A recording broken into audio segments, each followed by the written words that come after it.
Welcome to Ekenäs, part of the town of Raseborg since 2009.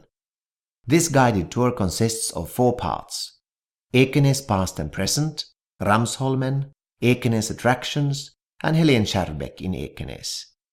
This tour has been funded by Västnyländska Kultursamfundet as an EU project.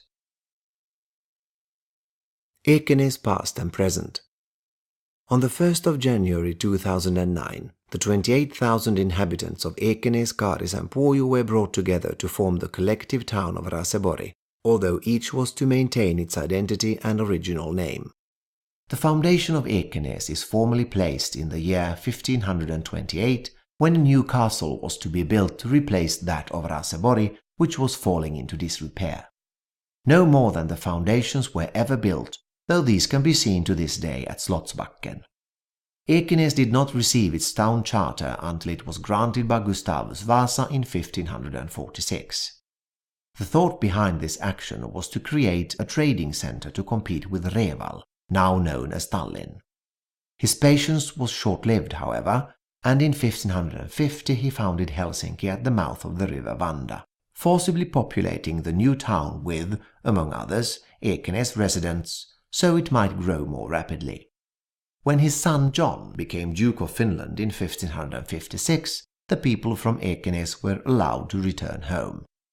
Ekenäs was later placed in the hands of the Counts Leonhuvud, who levied taxes in the area for over 100 years, founded the first school, and built the stone Baroque church, which stood finished in 1680. During the 17th century, people largely lived from agriculture, fishing and trade.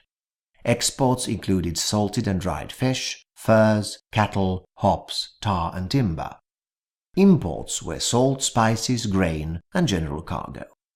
In the 1630s, the town lost its right to foreign trade, a right which was not returned until over 100 years later. The Folkskollärerinneseminariet, or the Ladies' Teacher Training College of 1871, and the Hange-Hyvinge Railway, completed in 1873, brought more life to the town, which had been leading a somewhat diminished existence following the Great Fire of 1821. At Kjellviken lies Dagmarkällan, named after the Danish-born Princess Dagmar, Tsarina Maria Fyodorovna, who often visited the place with her consort Tsar Alexander III at the end of the 19th century. A quayside and beach can also be found at Kjellviken. Ekenäs Brewery, later known as Hultmans Brewery, began production in 1858 and continued for over 100 years. Its prize-winning porter could be bought, for example, in Turku, Helsinki, Tampere and Viborg.